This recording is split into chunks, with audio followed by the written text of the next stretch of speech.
Waktu itu prosesnya juga lumayan panjang, bahkan saya sempat waktu proses itu melakukan gerakan-gerakan itu sempat muntah-muntah juga karena mungkin nggak tahu ya, percaya nggak percaya Pak. Jadinya itu setelah sekitar 15 menit diambillah cobek itu karena saking panasnya.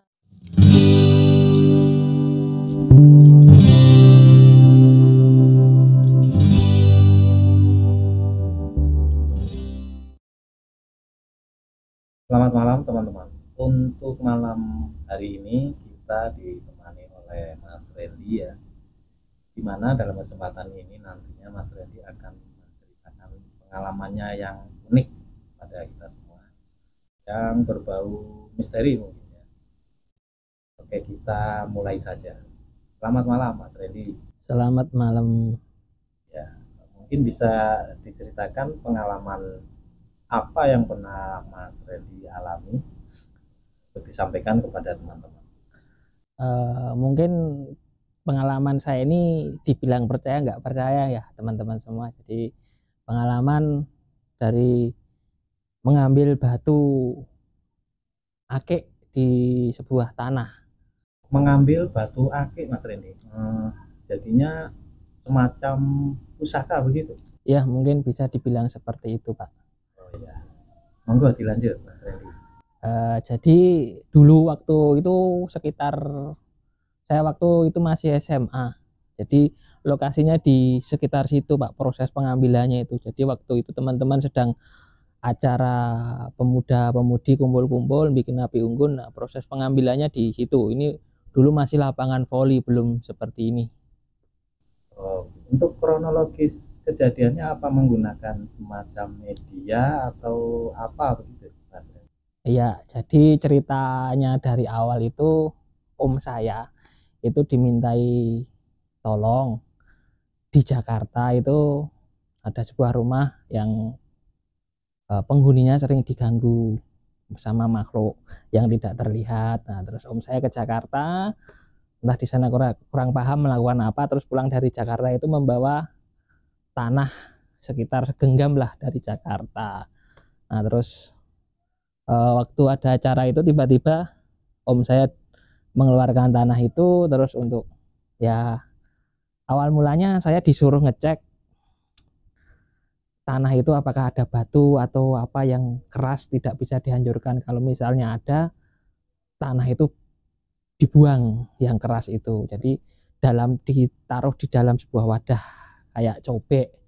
Cobek itu saya disuruh ngetes tanahnya, pokoknya yang di dalam cobek itu benar-benar tanah lembut, tidak ada tanah yang keras. Jadi tanah itulah ya sebagai media untuk mengambil barang atau mungkin pusaka atau apa yang ada di sana. Jadi waktu itu prosesnya juga lumayan panjang, bahkan saya sempat waktu proses itu melakukan gerakan-gerakan itu sempat muntah-muntah juga karena mungkin nggak tahu ya, percaya nggak percaya Pak. Jadinya itu sempat muntah-muntah, terus teman-teman yang ngelihat itu juga pada keheran-heranan.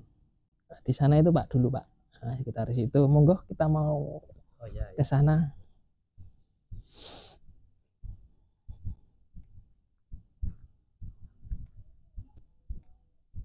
Nah, dulu prosesnya di tengah-tengah sini Pak. Dulu ini masih lapangan bola voli, belum ada rumah, belum ada pohon. Kita melakukan acara api unggun bersama pemuda-pemudi di sini. Jadi saya ingat duduk di tengah-tengah sini, di apa namanya, belakang sama depan itu ada semacam dupa mengelilingi, terus melakukan sebuah gerakan-gerakan yang pernah dilatih sama om saya waktu pelatihan pernafasan. Oh begitu. Untuk rumah-rumah itu apa dulu sudah ada atau? Belum Pak, dulu di sini pokoknya yang ada cuma rumah di sebelah situ, rumahnya Simbah sama rumah saya yang di sana ini masih kebun semua dulu Pak. Semua ini masih kebun, belum Semuanya dulu seperti masih kebun ya ya. kebun, lapangan voli sama kebun-kebun. Mas Randy, setelah kita melihat lokasinya tadi, mungkin bisa dilanjutkan ceritanya tanah itu kan Mas Randy dan teman-teman memeriksa ya, memang hanya tanah, memang disuruh untuk membersihkan. Setelah dibersihkan dan memang hanya tanah saja di situ, lalu apa yang dilakukan untuk tanahnya itu? Jadi setelah dirasa gerakannya itu sudah cukup selesai, terus prosesnya selesai, tanah itu langsung dimasukkan ke sebuah api unggun. Jadi setelah dimasukkan di api unggun, nunggu sekitar ya 15-an menit Pak. Cobek itu di dalam api unggun 15 menit. Sambil menunggu 15 menit itu saya diminta ngambil air, ditaruh di dalam air mineral, dalam botol air mineral itu, dan di dalamnya air itu ditetesin beberapa tetes minyak. Kalau minyak apa ya yang diteteskan itu? Ya minyak Javaron Pak. Oh, Javaron, waktu itu minyak Javaron. Terus monggo dilanjut. Nah, jadi setelah sekitar 15 menit diambillah cobek itu. Terus setelah sudah terambil, nah air yang ada di dalam botol itu tadi disuruh dicuci untuk kedua tangan saya di atasnya cobek. Cuci tangan di atas cobek itu tujuannya apa Mas? Jadi tujuannya supaya cobeknya itu tidak panas, karena kan tadi habis dimasukkan di dalam api unggun toh Pak. Oh, jadi iya. Dicuci di atasnya cobek. Setelah habis satu botol air mineral itu saya diminta mengecek di dalam cobek itu ada apa. Begitu saya raba-raba pertama itu nggak menemukan sesuatu, terus yang raba-raba yang kedua itu saya menemukan sebuah batu ake. Kalau orang menyebutnya sekarang itu batu ake. Batunya itu ya nggak gede banget, di dalamnya bening, batunya itu bening, terus di dalamnya itu kayak ada apa namanya, daunnya itu loh, nggak tahu jenis batu ake apa, saya kurang paham. Dan waktu itu juga setelah sudah terambil, dites, ditempelkan di tangan saya, itu menurut saya ya Pak, menurut saya itu batunya itu kayak mau jalan, mau kabur dari genggaman tangan saya lah. Saya tanyakan ke om saya, itu artinya apa? Nah, itu artinya batu ini kayaknya nggak cocok untuk saya, jadi batunya juga saya nggak merawat batu itu. Oh, jadi batu itu di tangan meloncat-loncat? Bukan meloncat-loncat Pak, jadi ditutup tangan dua ini. Oh, gitu. Seolah-olah kayak mau membuka tangan saya untuk kabur itu loh Pak. Oh, itu terasa sekali ya Mas? Terasa Pak, terasa waktu itu. Kemudian Mas Randy, apakah batu itu terasa panas atau bagaimana? Karena asalnya tadi dari api ya? Ya, karena mungkin nggak panas Pak, karena sudah dicuci dengan air itu tadi tuh nggak ada panas, tapi begitu ada wujud batu tempelkan di tangan saya seperti ini, cuman kayaknya itu mau lepas gitu loh Pak. Oh ya. Kemudian untuk batu yang tadi ditemukan sebuah ake bening ya, di tengahnya ada corak daun ya. Iya. Dimana Mas Randy sendiri juga kurang paham itu batu jenis apa. Intinya muncul dari tanah yang dimasukkan api, kemudian disiram air untuk mendinginkan dan keluar benda itu.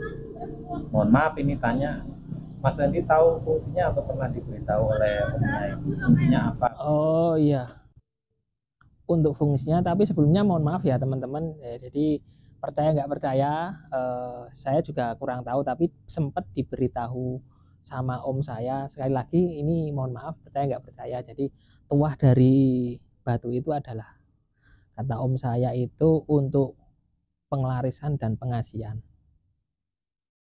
Pengelarisan dan pengasihan. Kemudian posisi batu yang ditemukan itu atau yang muncul dari cara goib itu tadi, sekarang posisi di mana ya? Nah itu jadi setelah dapat itu sebenarnya kan saya pengen memiliki batu itu sebetulnya jujur waktu itu, tapi karena dites sama om saya di tangan saya itu mau melarikan diri lah kasarannya seperti itu batunya. Artinya waktu itu batu memang nggak cocok untuk saya, jadi dipegang om saya dan waktu itu ditaruh di rumah yang di itu rumahnya sih Mbah. Dulu belum seperti itu Mas. Lupa. Oh, di situ. Ya. Oke. Terus eh, om saya pindah rumah dari sini, pindah rumah. Terus saya juga merantau ke Kalimantan dan belum menanyakan lagi keberadaan batu tersebut sampai sekarang. Jadi untuk keberadaan batu itu sampai sekarang belum terkonfirmasi keberadaannya ya Mas Randy. Iya Pak, ya setiap mau nanya itu ada kayak kelupaan gitu loh Pak. Jadi sebelum sempat Mas Randy sempat mengatakan pernah merantau di Kalimantan. Ini teman-teman semuanya mesti pada tahu ya kalau Kalimantan itu di sana banyak sekali kebudayaan tinggi. Nah, mungkin saja Mas Randy banyak juga ya pengalaman. Oh ya, saya juga sempat merantau ke Kalimantan ya kurang lebih 9 tahunan dan ada beberapa mengalami menurut saya hal menarik dan cerita-cerita yang unik di sana. Oh, maksudnya pengalaman sejenis ini tadi ya? Iya, iya dan Itu teman-teman mungkin di lain kesempatan Mas Randy akan kembali bercerita untuk kita semua di channel kesayangan kita ini Pendino. Jadi tunggu saja untuk edisi berikutnya ya teman-teman.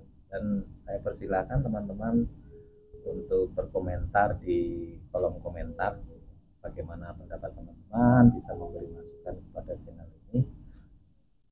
Kemudian untuk Mas Randy, terima kasih untuk ceritanya, bisa memberi pengetahuan baru kepada kita semua. Akhirnya juga kami sampaikan pada teman-teman semua untuk selalu menghargai kebudayaan Indonesia, menjunjung tinggi kebudayaan Indonesia dan melestarikan kebudayaan Indonesia. Terima kasih Mas Randy. Selamat malam Mas Randy. Selamat malam Mbak.